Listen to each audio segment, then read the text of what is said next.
नमस्कार, मैं सुमन, आप देख रहे हैं रणभेरी न्यूज़।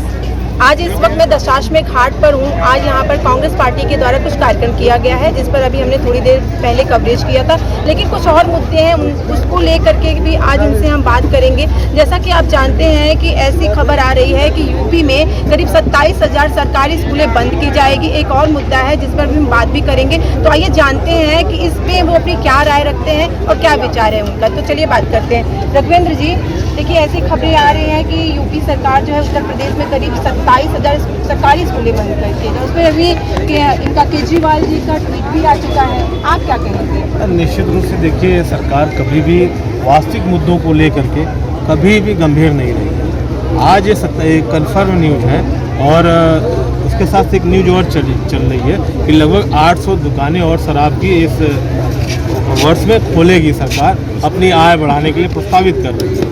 एक तरफ 27,000 के आसपास जो स्कूल बंद होंगे, उन गांव कस्बों के स्कूलों के बच्चे कहां जाएंगे पढ़ने के लिए। दूसरा, कितने लोग वहां से, जो टीचर जब बंद होगा तो हटाए जाएंगे, कितने लोग बेरोजगार होंगे। ये सरकार सीधे सीधे लोगों को अशिक्षित, आज इनका अभियान अभी आपने दूसरे उसमें पूछा था मुझसे, ये सरकार केवल नारेबाजी, हर चीज़ को इवेंट बना के रखती है। किसी को न शिक्षा मिल रही है, न रोजगार मिल रहा है, न किसी को जो मूलभूत सुविधाएं हैं, किसी प्रकार की कोई सुविधा सरकार द्वारा नहीं दी जा रही है। इनको केवल और केवल किसी तरह भाई को भाई से, अगड़े को पिछड़े से, हिंदू को मुस्लिम से, सबको आपस में लड़ा के अपनी सत्ता कैसे बची रहनी, उसमें इनका दिमाग है। जब हम आज सब शिक्षा के लिए लोग शिक्षा प्राप्त करना चाहते हैं, तो जब 27,000 स्कूल बंद है तो ये स्कूलों का आंकड़ा है। जब बच्चों का आंकड़ा निकलेगा तो मुझे लगता है करोड़ों में जाएगा।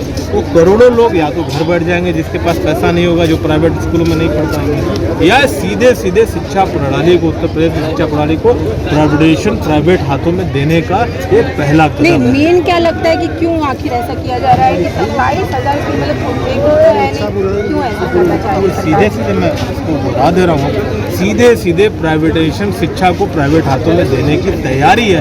प्राइवेट स्कूल चलेंगे, जिनके पास पैसा रहेगा उनके बच्चे पढ़ेंगे, जिनके पास पैसा नहीं रहेगा वो बच्चे अपने घर बैठेंगे। सीधे सीधे ये जो इनका बेटी बचाओ बेटी पढ़ाओ या स्कूल चलो अभियान जो चलता था, वो केवल एक इवेंट था। ये इनकी जो निर्णय है उससे इनकी मनोदशा साफ है। ठीक है, एक और बात थी जो काफ़ी समय से, देखिए बनारस में ये न्यूज़ काफ़ी समय से चल रहा है कि कांग्रेस की वो नेत्री हैं रोशनी कुशल जायसवाल जी, जिनके अभी ज़मीन को कुर्की करने का आदेश भी आया, वो कुछ चीज़ें थी, तो वो जानेंगे इनसे कि क्या अभी उसमें क्या कार्रवाई चल रही है। देखिए, कार्रवाई एक पक्षी हो रही है, उसमें हमारी पार्टी की कार्यकर्ता है, जिम्मेदार नेता है, पद पे है, जो कांग्रेस की राष्ट्रीय सचिव हैं, बिहार के प्रभारी हैं।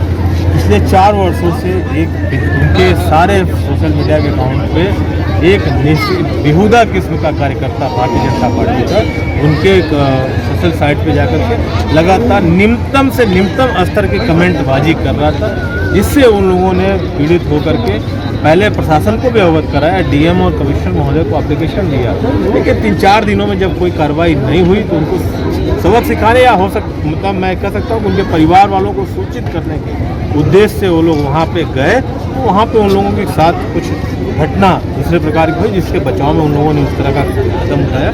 लेकिन हम अपने कार्यकर्ता के मान सम्मान के लिए हर स्तर पे हम भी कानूनी लड़ाई लड़ रहे हैं। FIR हमारी भी लिखी गई है, हम उसको लेकर यहाँ पे उच्च अधिकारियों से को अवगत कराया गया है। आश्वासन मिला है कि आपका भी पक्ष हम लोग रखेंगे और संज्ञान में लेकर के उस कार्रवाई करेंगे। हम बहन रोशनी कुशल जायसवाल और उसके साथ जितने भी कार्यकर्ता और फंसे गए, उनकी लड़ाई कानूनी रूप से भी, सड़क पे भी, और जहां जिस स्तर पे जरूरत उनको पड़ेगी उस स्तर पे जाकर लड़ने का काम। रोशनी कुशल जायसवाल का सोशल मीडिया पे वीडियो वायरल, जिन्होंने खुद कहा था कि अगर मैंने अपनी बात रखी है तो मेरे ज़मीन को कुर्की किया जा रहा है। आपको लगता है कि सरकार चला रही है बेटी बचाओ वाले, क्या इन सब चीज़ों को जोड़ के कहेंगे क्या?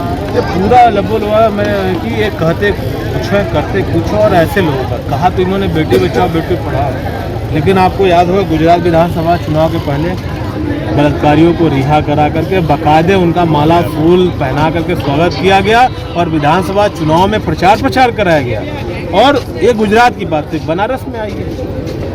कल 1 वर्ष हो गए उस घटना के, बेचू के जो हमारी IT की छात्रा, कल ठीक 1 वर्ष हुआ, और 3 महीने 4 महीने तक पूरा उन कार्यकर्ताओं को दूसरे दिन उस हमारी बहन ने उनको चिन्हित कर दिया कि ये लोग हैं, लेकिन उनको बचाया जा रहा था क्योंकि छत्तीसगढ़ और मध्य प्रदेश में चुनाव थे। पूरा उनको भरपूर चुनाव में उपयोग किया गया, उपयोग किए उन्होंने सोशल मीडिया पे के लिए काम किया वहाँ जा कर के। और जब उस पीड़िता ने ये धमकी दी प्रशासन को कि मैं कल पत्रकार वार्ता करके सबकी आईडी उजागर कर दूंगी, तो आनंद फानंद में उनको गिरफ्तार किया गया और उस दिन पूरा बनारस सर्वसार हो गया जिस दिन उनकी रिहाई होती है। और भारतीय जनता पार्टी के नेता बाकायदे माला फूल पहना के ढोल नगाड़ा बजाते हुए उनको घर तक छोड़ने के लिए जाते हैं। उस दिन पूरी काशी शर्मसार हो गई।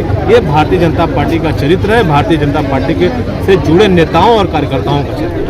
जो आप जो इस समय आए हैं 27,000 सरकारी स्कूलें जो से जा रही हैं, ऐसी खबरें आ रही थी जिस पर अभी प्रेसिडेंट से भी बात उन्होंने कहा कि अभी से मुहर भी लग रही है, क्या कहेंगे आप? अभी आपने कुछ अपनी बातों को रखा। देखिए, कस्तूरी रंगन जी की अध्यक्षता में जो आमुख लिखा गया नई शिक्षा नीति, बहुत खूबसूरत लिखा गया, लगा कि जैसे किसी बड़े साहित्यकार ने बहुत अच्छी बात की। लेकिन जैसे जैसे आगे के पेज पे पढ़ते जाइए, मैंने पूरी नई शिक्षा नीति भी पढ़ी है और उसके पेज नंबर 79 पर जाइए, उसमें लिखा हुआ है साफ नीचे के कॉलम में कि प्राइवेट स्कूलों का फी स्ट्रक्चर इस तरह से निर्धारित किए जाएं कि उनके ऊपर कहीं कोई प्रतिकूल प्रभाव न पड़े। यह शब्द ऑलरेडी मेंशन्ड है कि फीस का स्ट्रक्चर इस तरह हो कि शिक्षण संस्थानों पर कोई प्रतिकूल प्रभाव न होने पाए, ताकि और अनुकूल प्रभाव कहाँ पड़ेगा फिर?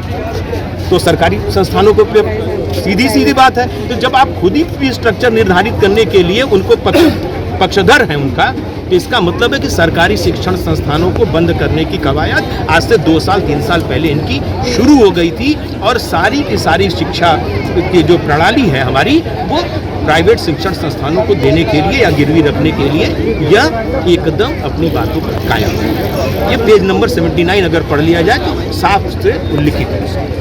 Thank you so much.